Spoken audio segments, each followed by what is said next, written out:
The oppressive heat of the night is offset by the cool sea wind blowing through the abandoned building.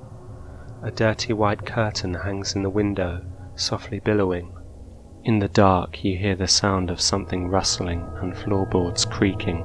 Suddenly, from all around you they draw near, the women in their white robes, mouths and eyes gaping open. Why did you recklessly disturb the site of their massacre?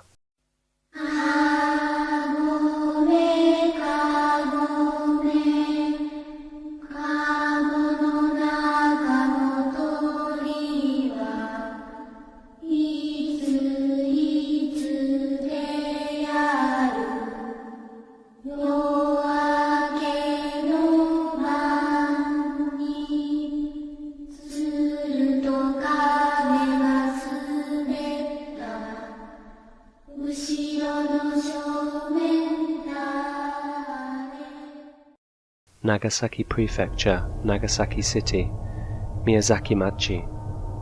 On a mountain road beside the sea, a pure white Western-style building quietly stands in ruins.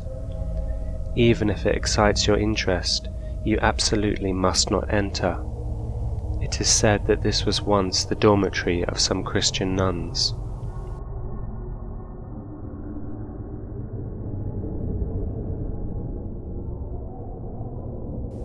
Japan is known for being a country of two religions, Shinto and Buddhism. Both religions exist in many forms and are respected equally in the country. Shinto, the ancient religion of Japan, most likely sprang from the primal religions of the Jomon people. Buddhism, meanwhile, was brought from China to Japan in 552 CE.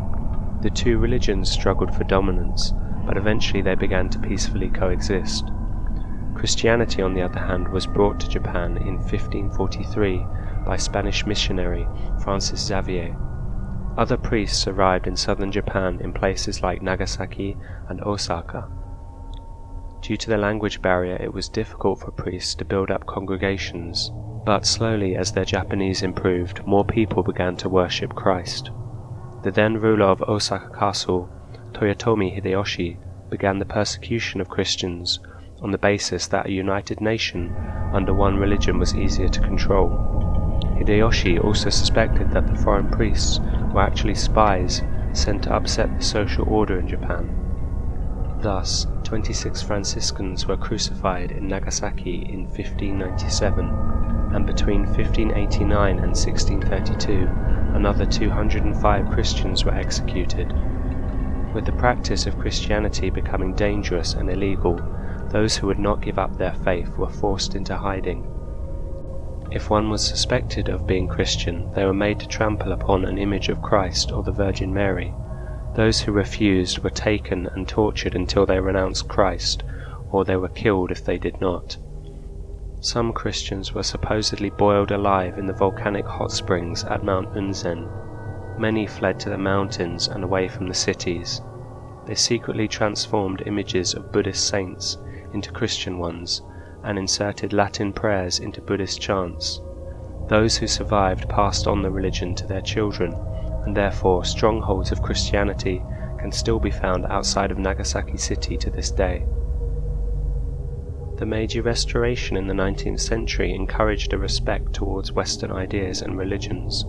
More mission schools opened as a result. Today, around 1% of the population is Christian, approximately 3 million people. However, the religion has remained strong. Even in rural areas, it is common to see regular-looking buildings doubling as churches.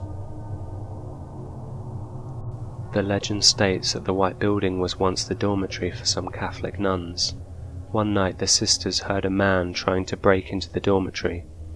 Some of them ran up to the second floor to hide. Others approached the window telling the man, "This is private property, what do you want?" The man smiled and pulled a long knife from his bag. "I've come here to have some fun." He smashed through the window and began killing those downstairs. The women on the second floor, hearing the dying screams of their sisters below, locked and barricaded the doors. They could hear the man prowling the floor below, hunting down and killing anyone he could find. Knowing that the man would eventually come for them too, the nuns trapped upstairs could no longer stand hearing their sisters being brutally killed. Eventually the youngest of them snapped. Grabbing her bedsheets, she twisted them tight and tied them into a noose. Tying it to a ceiling beam, she put the noose around her neck and jumped from her bed, saying, "I don't want to die like that. May the Lord forgive me." The screams from below reverberated around the room and were joined by the sound of the youngest choking to death. One by one the other nuns followed her, fearing the unknown horror of the desires of the murderer below more than the painful death by the noose. By the time the man broke through the barricaded door into the second-floor dormitory, there was nobody there anymore. Only several bodies in their white nightgowns slowly swinging from the rafters. Over the years, the legend around the place grew and grew. On rainy days, it was said, you could see the sisters staring mournfully from the second-floor windows. Inside the dilapidated building, you could hear them whispering to each other in fear. It became a place for young people to test their wits, despite the fact that it was well known that the spirits of the nuns were vengeful and did not take kindly to being disturbed. One boy is said to have entered the building but quickly lost consciousness and collapsed. Others returned safely from the cursed place, but later suffered misfortune, illness, and unhappiness without end. One group of 4 entered the building, not believing the urban legends about the place. They were exploring the ground floor when they heard screaming. The 4 of them suddenly realized that they had made an awful mistake. Whatever was screaming seemed to be moving across the second floor and slowly down the stairs. In terror, the 4 fled the building and ran to their car.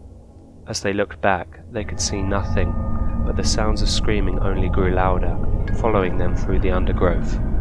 Before they knew it, the screams engulfed their car, surrounding it on all sides in a deafening roar. They sped off back down the road, out of the mountains and onto National Route 444. Slowly they began to relax. Surely there had to be a rational explanation about what had just happened. One by one they began joking, and the atmosphere in the car lightened.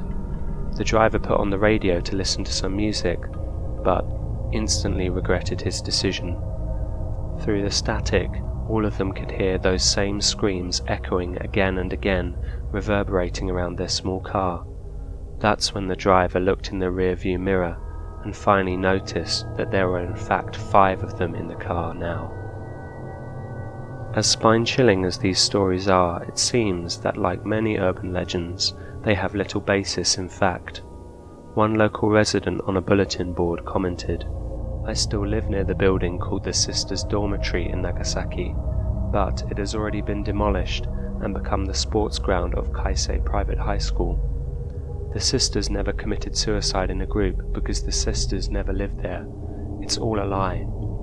That building was once a dormitory for the staff at Kawahara Clinic.